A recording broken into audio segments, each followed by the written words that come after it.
1, 2, 3.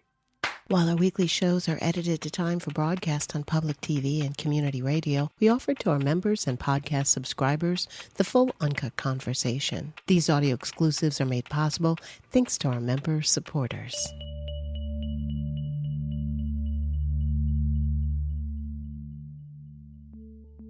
Donald Trump is on record as saying, "I love AI," but most Americans don't. Amid all the hype and the hundreds of billions of dollars invested by big tech firms like OpenAI, Amazon, Google, Facebook, and Microsoft, protests are happening all over the country as concerned residents tell their political leaders to slow down or back off on developing the massive data processing centers that are required for AI. As it stands, around 5,400 data centers currently exist in the U.S. By 2030, they're expected to multiply by almost 50%. But the polls are stark. There is hardly any issue less popular than unchecked AI development. And by contrast, a 2025 Pew study showed that only 17% of Americans think AI will have any positive impact on us over the next 20 years. It is certainly not the first time that we have seen commoners stacked against oligarchs in a fight over new technology, but it is coming right now at a very particular moment in time. So where could all of this go? Our guests have been watching very closely. Faiz Shakir is the founder and executive director of the online news platform More Perfect Union, some of whose reporting we've just played. Faiz also served as campaign manager for Senator Bernie Sanders' 2020 presidential campaign. He sees parallels to the fight against NAFTA, the North American Free Trade Agreement. John Cassidy, staff writer at the NYer magazine, is the author of a 2025 book, Capitalism and Its Critics, a history from the Industrial Revolution to AI. He's been drawing our attention back to the Luddites, but not in the usual way. Coming up, our own reporters' coverage of a shocking scene at a public comment meeting in peaceful Wisconsin when a local woman was arrested and literally dragged out of the room. But first, welcome to both of our guests. I am so glad to have you here. I just want to start by settling us by asking you what is on your mind, who you're thinking about, what's top of your concerns as we start this conversation. Faiz? Well, thanks for having us, Laura. It's always great to see you. Right now, obviously, the direction of our country, as the president himself has said, is governed by his morals. And those morals right now, as we get into this conversation, are governed by a sense of oligarchy, a desire for greed and exploitation, incredible wealth, sense of the high IQ individuals who must be left alone to run the universe. And what you see as a result are not only heinous decisions with ICE and heinous decisions with business decisions, but increasingly this out of touchness from regular people trying to just live their regular lives. And that's how you get into the data centers conversation of regular people just sensing, do you even know what I am going through? And increasingly the answer is no of the political leadership. What about you, John? What's top of your mind and your heart as we start? Well, obviously, on this day, my heart is full of what's happening in Minnesota and Minneapolis in particular. I don't think anybody who lives in the country can avoid that. More generally, I've been concentrating the last few months on Trump's economic policies and their impact in the context of this roiling technological change we're seeing, particularly the rise of AI. So that, I guess I'm covering the political economy more broadly than the economy. So it's a sort of intersection of politics and economics in the Trump era. Well, I love that word roiling, and there's a lot roiling, and I guess we should forgive any in our audience who haven't been paying attention to these protests around the AI data centers. It really depends where you live and what media you consume, Faiz. We gave people a taste of what you've been reporting on More Perfect Union, but how would you describe the degree of protest? Well, there's a fleecing of America going on by the oligarchs who want to position and plant a lot of these data centers in communities that they deem that they can exploit. They felt a lot of these rural communities in places like Louisiana, Indiana, Missouri, Arizona, wherever the case might be, that they don't have political power, that they can't stand up and stop them. And as a result, what you have are non-disclosure agreements with many of these communities. You have them taking electricity and raising rates. You have them exploiting water and a lot of other land and issues there.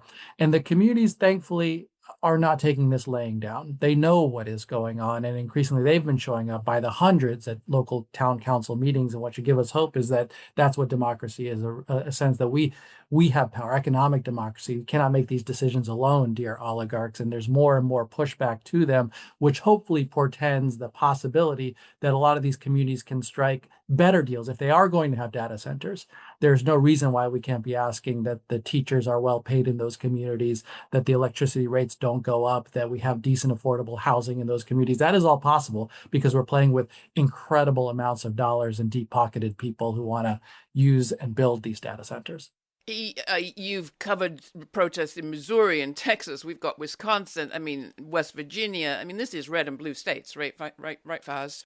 Oh, yeah, absolutely. And if you want to put a political lens on it, it's actually a lot of conservatives. It tilts heavily towards the right here, that you're seeing a lot of people, working class folks, people without college degrees, standing up and saying, I don't see the benefit in this. And they're not wrong, because when you take a look at ChatGPT or Grok and to whom the benefit accrues, well, certainly, nice educated set sitting before computers and maybe researching some things that are a little bit easier in their life, or checking out how best to, do their next financial investment. Okay, that sounds fine for you.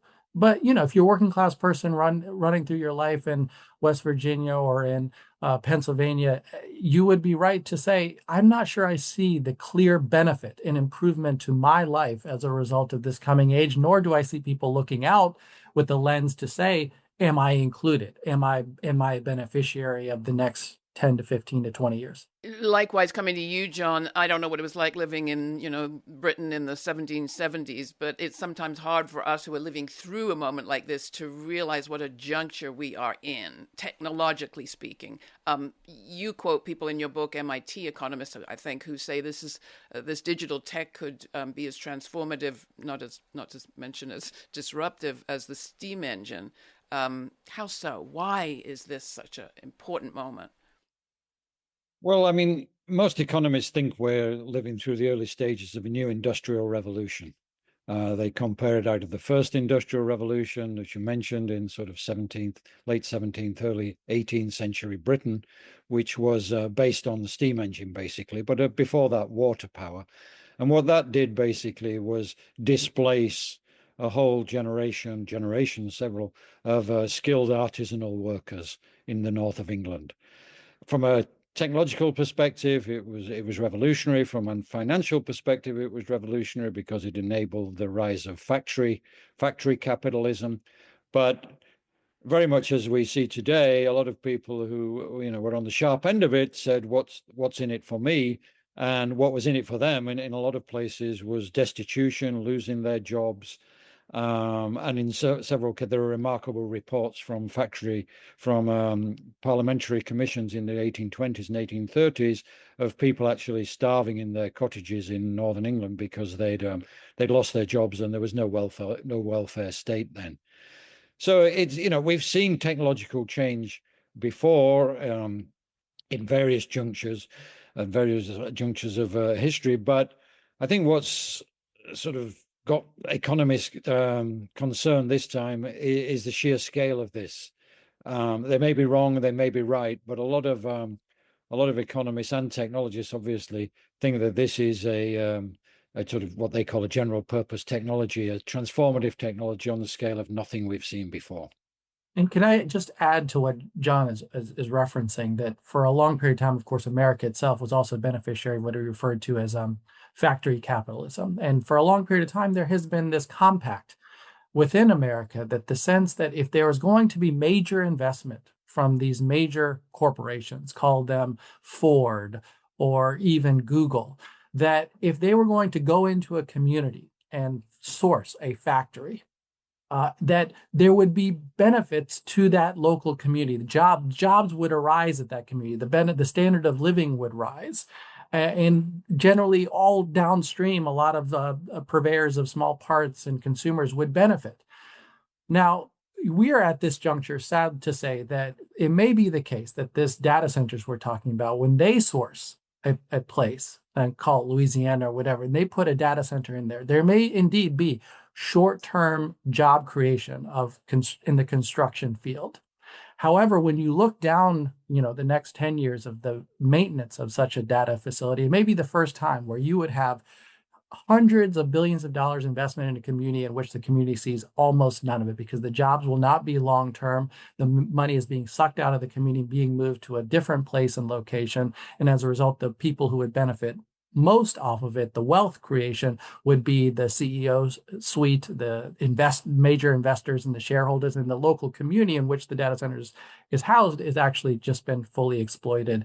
And so that, I think, marks a clear departure from what we had as a compact for a long period of time in capitalism, that it would be mutually beneficial. Exploited and environmentally devastated, which is one of the big concerns that was raised at this hearing in Wisconsin that we're going to play a clip of our coverage on.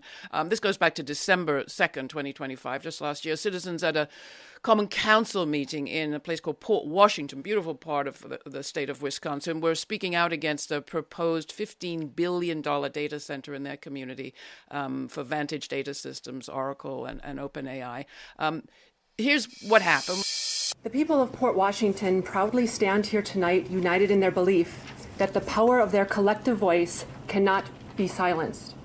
For months, this mayor and common council have ignored the pleas from their constituents to oversee this project with due diligence to assess its impact on Port Washington, Ozaukee County, and the incredibly unique Great Lakes region in which we all reside.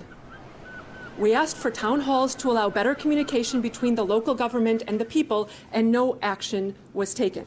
People no longer know who to turn to, as they are repeatedly cast aside and told their opinions do not matter. Most leaders would have tabled the issue after receiving public input and providing sufficient notice. But you did nothing, and you laughed about it. Shame! Recall! Recall! Recall! Recall!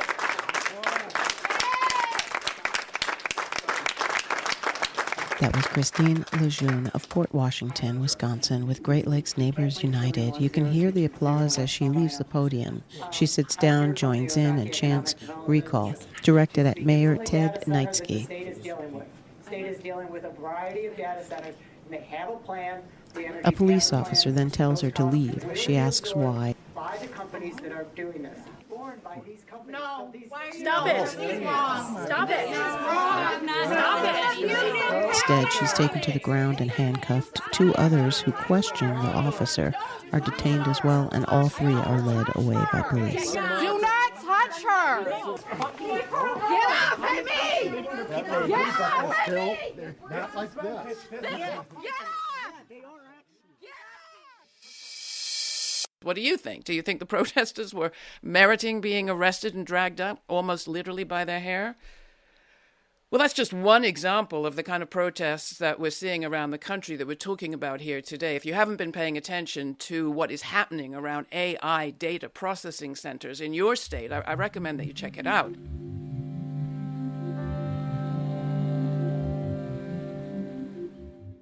John Cassidy, coming back to you, Faiz, was talking earlier about the kind of requests, demands, expectations that people have had in the past. They haven't always been met, but it's a good opportunity to remind people that the Luddites didn't just break up machines. They had ideas that were...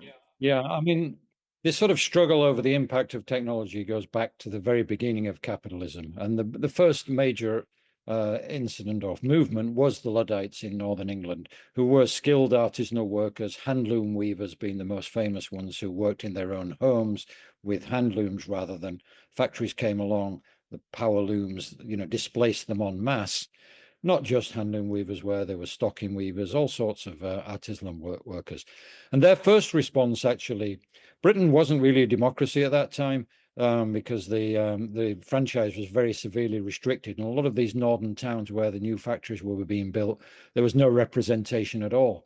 So, but despite that, the first response for the workers wasn't to start smashing things up. It was actually to take some political action. And they organized large petitions, which they then presented to Westminster, even though they weren't represented there. But the Westminster Parliament basically did nothing and said, look, this is, just we have to defend property rights, either property rights of the factory owners. We can't do anything for you. And as things got worse and worse, the workers took it into their own hands and a sort of spontaneous mass movement arose, the Luddites, and they started threatening some factory owners and actually smashed up some of the machinery. But as I said, Luddites, when I was growing up, was a term of abuse. It was people who were sort of antediluvians and didn't understand the modern world. There was actually a lot of logic behind the Luddites' actions from their point of view. They understood the modern world as it was in their times perfectly, and they saw it was moving against them, and they saw that the political system wasn't coming to their defense. Faiz spoke about the famous Treaty of Detroit in post-war in America, which helped form the basis of sort of post-war social democracy and Keynesianism. The history of capitalism through the sort of centuries is that sort of workers and other people coming together to demand rights and sort of balance things out more. And we haven't seen any of that at all so far in AI. Well, I was going to ask you, Faiz, come in on that. I mean, you have drawn parallels to the fights around NAFTA, which I have to remind people weren't won by Labour and the critics of that pact. And that pact did transform our lives and the lives of people around the world, not in positive ways for the most part. What makes you think this could be a transformative moment of a different kind? And is there any party taking advantage of this uproar, of this protest? Laura, it needs to be a transformative moment, certainly. Whether politicians rise to the challenge and show integrity and understand what's at stake is a question that remains to be answered. We are seeing at least voices speak out. No surprise to any of us that Bernie Sanders has been a leading voice of calling for a data center moratorium. But in addition, on the right, you have had people like Ron DeSantis and Marjorie Taylor Greene and a few others express reasonable concerns that their communities are being taken advantage of, and that these data centers, by the way, are getting huge tax breaks in order to build these data centers. And the community benefit is very little to marginal. And as a result, I think this next presidential cycle, 2028, will be in part a referendum on the direction of AI in this country. Do you want to see what currently is the path of Donald Trump and those around him and his allies, saying that there should just generally be federal preemption, that if any major tech company would like to go and conquer any community in America and source and site a data center, they have the right to do so. No one can stop them unless the king, in this case, Donald Trump, would stop them. That federal preemption would prevent any local communities from standing up. And I think now we're in a challenge of hopefully somebody's on the left saying we need economic democracy, which is showing its face in a beautiful way in Minnesota, where you see workers and all kinds of people standing up and say, hey, this community belongs to us, and we feel like it should be governed in a certain way, and we don't want ICE here.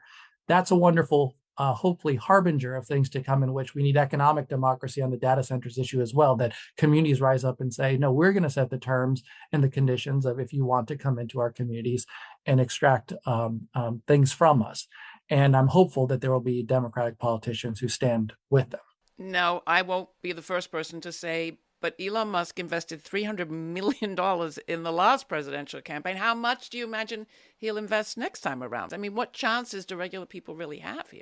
Yeah, it's not, and increasingly, sadly, it's not just Elon, because now you've seen OpenAI, Sam Altman want to get involved politically. You've seen all the crypto billionaires, the Winklevoss twins, all kinds of folks who are saying, the stakes for them have increased, because as you get increasing oligarchy in America and you have increasing wealth and coupled it with it the rise of authoritarianism, that benefits oligarchy, because it's easier then to make business decisions. If I know that a Federal Trade Commission is run by one kind of dictatorial sense of person at the top, and that everybody works for him or her, that benefits the business community, at least in the corrupt transactions they would like to make. So the fight that we're engaging is actually to devolve power away from the top and actually to give more sense of community to people, and to be a grassroots actor at your heart. Are you somebody who likes to be with workers as they are rising and building unionized work environments and tenant unions and all of the sort? If you are that kind of person, this moment is made for you. John, go ahead. I mean, I think one of the surprising things about the current moment, I mean, I've been talking to economists and technologists for years about this stuff, and I think they foresaw that there would be sort of political opposition to the job losses associated with AI when they came. So you saw people like Altman and even Elon Musk trying to get out ahead of that by saying things like, you know, we may need some sort of a UBI program accompanying the rise of AI, or The universal basic income, that maybe we'd all get a share. Basic income, of course, they never volunteered to pay wealth taxes to finance the UBI, but whatever. But the thing that surprised them, and it surprised me to some extent as well, is the sort of preemptive opposition in the form of this local opposition to the data centers. I don't think the tech oligarchs and tech bros really foresaw that at all. That was just a sort of necessary condition to produce the power to run the computers to do the AI. So I think that sort of local backlash, is surprising to them, and especially the fact that Faiz mentioned that it seems to be bipartisan. There's opposition in red and blue areas, and you're seeing some Republican politicians speaking out against this, which I think was entirely unexpected. There are some new coalitions, and the opportunity for new coalitions are huge, because, John, you write about the difference in this moment partly being environmental. Not that steam and coal didn't do horrible damage to our environment, but we didn't have a movement about it. We didn't have language the way that we do today.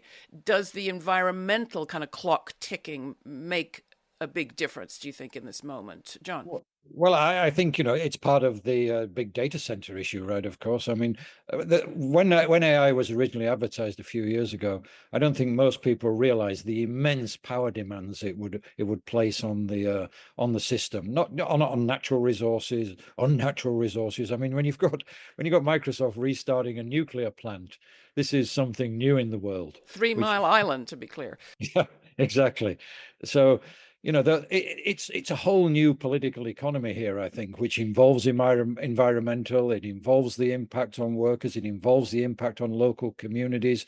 It is something new in the world, and people like Bernie Sanders obviously leapt on it early. But also, as I said, what's more surprising is the sort of hesitant attitude of some Republicans here, I think. So I say that just because the sort of dividing lines in this country are usually so clear that this may be an issue actually which crosses party lines. Now, we have seen several $1 billion worth of these data centers actually either blocked or delayed, Faiz. I mean, there is some good news on this front. And then I do want to pick up on what you raised earlier about what models exist for doing this differently, and can the environment actually sustain those?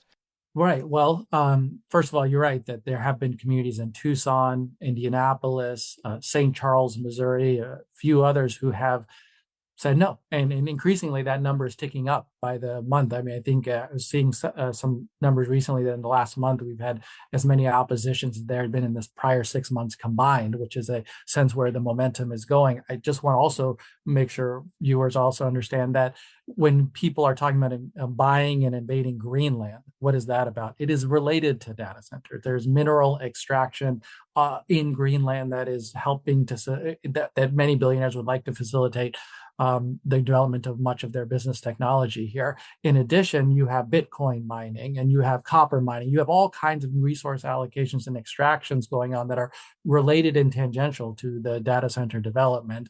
A lot of that being environmentally harmful, as you mentioned, Laura. And I think one of the ways in which you want to think about solutions is if you are not a crass, greedy capitalist like Donald Trump is, but you were someone who was interested in raising the working class standards of this country, then you're doing some of the same tactics with different results. So if you were going to take Intel share, right, which is he has done, or take shares in rare earth mineral companies as he has done, or take share in any of these data center development corporations, then I think that those benefits from that should then create a dividend of going back into working class hands. That is one way in which you execute some kind of a share of a worker compact. But in addition to that, I would say that the business, that at the end of the day, the government is also going to have to get invested in the mission of creating jobs where many are going to be displaced, and believing that we need teachers for the future and doctors of the future. Many in the AI industry will tell you we don't need any of those people. And it will be a governmental role to say, no, we actually do, because there's a whole swath of lower income, middle class workers who are going to be left out in the cold if the rich make the rules and govern the economy of the next 50 years. And it will become government's role as a backstop to ensure, do 80% of Americans still exist in your mind's eye or not?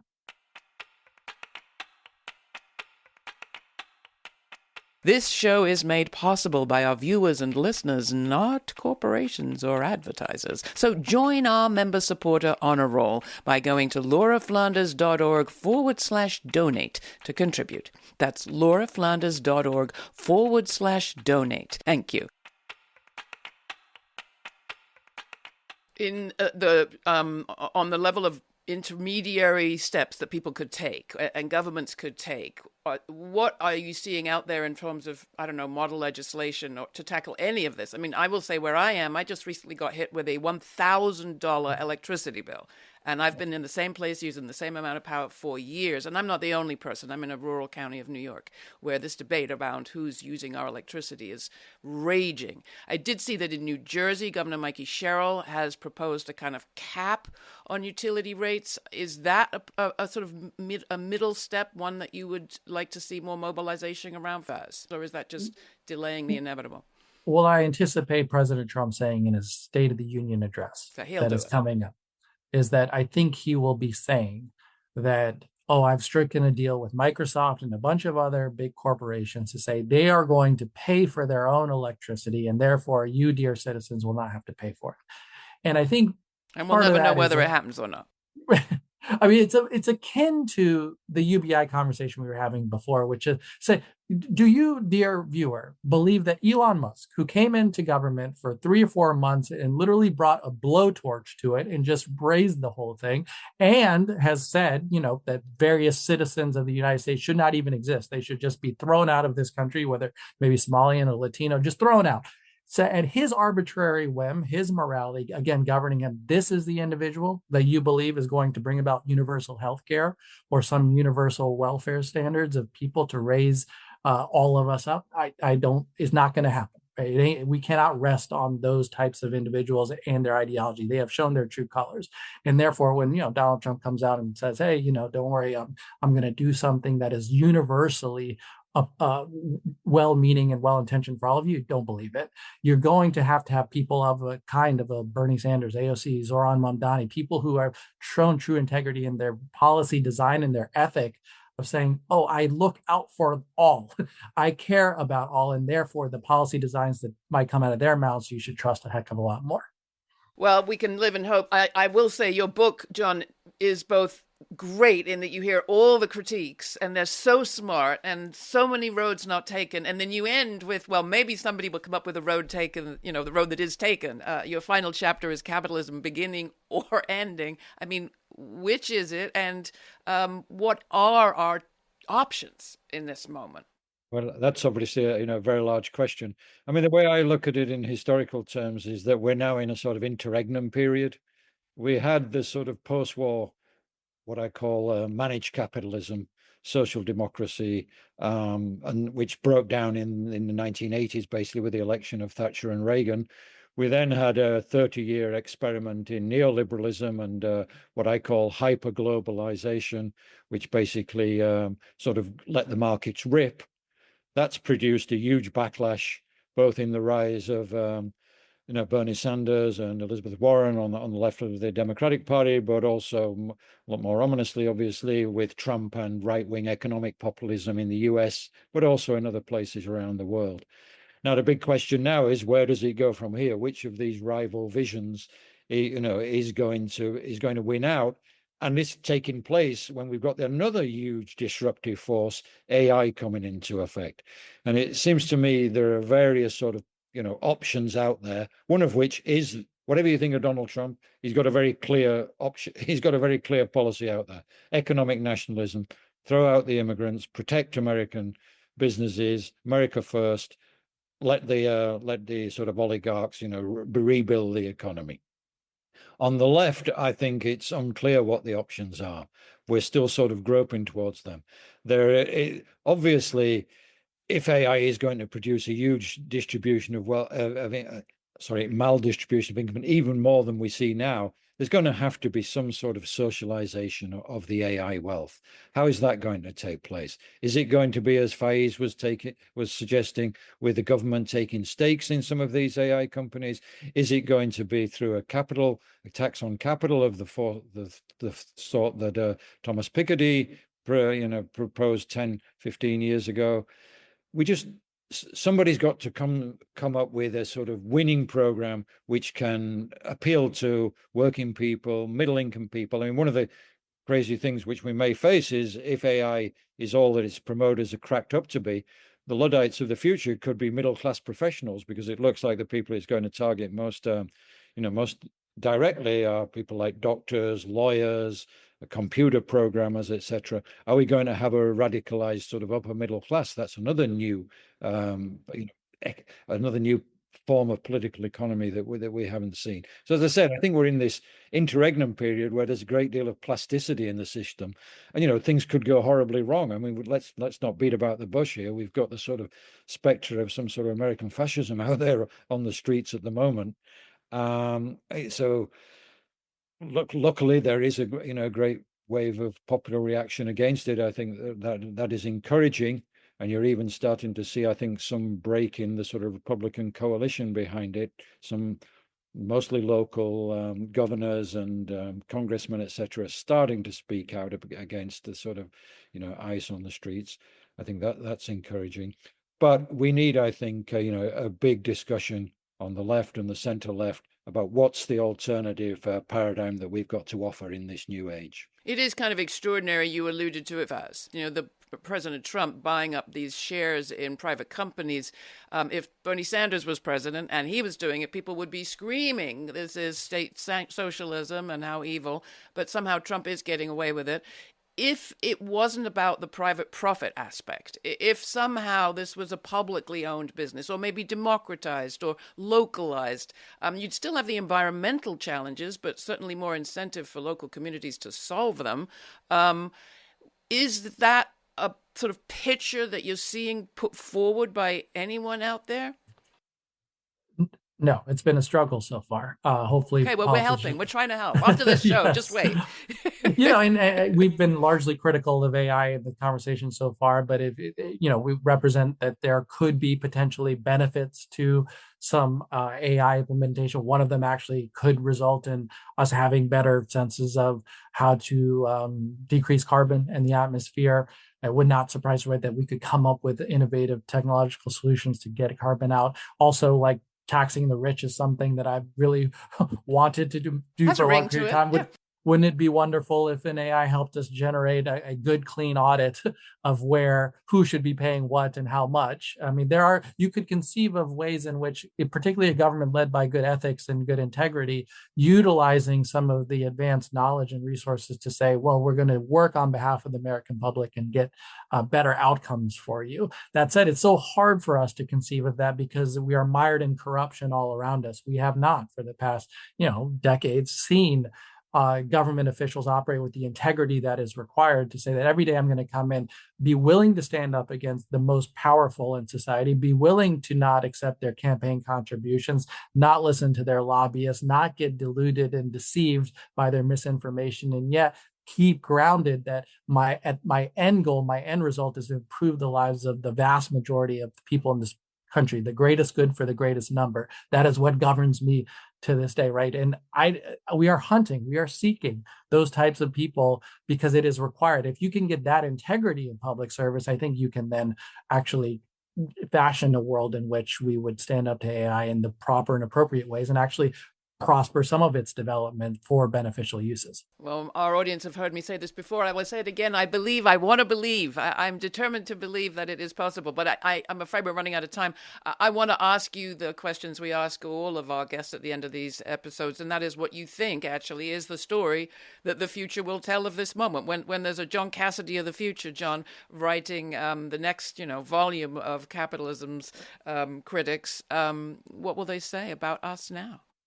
Well, I think that, that's left for us to determine, right? I mean, if you look at the history of capitalism, one thing that comes out very clearly is that it's not stuck in status. It's always changing. And one of the forces that changes it is politics, not just technology. Technology doesn't exist in a vacuum.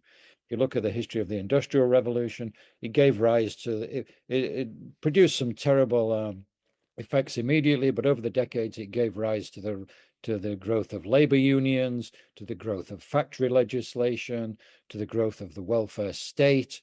There's always, a reaction against it. And I think, the future's, it's a cliche, obviously, the future's there to be created. The idea of democratizing AI, which Faiz started this whole conversation with, is, I think, a very powerful one, which can form a sort of framework around which, I think a very large coalition of voters could be mobilized. What about you, Faiz? What will they say about us maybe 25, 50 years hence? We are living with greater wealth and income inequality, as you know. And I worry that there's a magnetic pull of the top 10%, essentially, that more and more conversation revolves around them, their desires, their interests, their business efforts. And it starts to disassociate from the 60, 70, 80% we're living a completely different life. And our challenge in this moment, and I think history will tell, is how are they doing? How are the 60, 70, 80% of people feeling? And were they disregarded? And then did the people see that there was a rebellion fomenting in their midst? Or did they just look the other way? And that, I think, is where in that critical moment was, what do the vast majority of Americans here and people around the world use as their collective power, and to register a voice of disagreement, opposition, and where does that lead? That, I think, is what history will record as we go about it. Well, you're certainly putting up a good alternative to that magnetic pull of the oligarchs with More Perfect Union. Thank you so much for your reporting and your work. It is critically important. John, thank you for your book. I appreciate your time, both of you, here on Laura Flanders and Friends. Thank you. Thank you. Thanks for taking the time to listen to the full conversation. These audio exclusives are made possible thanks to our member supporters. Please join our members now by making a one-time donation or by making it monthly. All the information is at lauraflanders.org. And thanks again to all of our member supporters.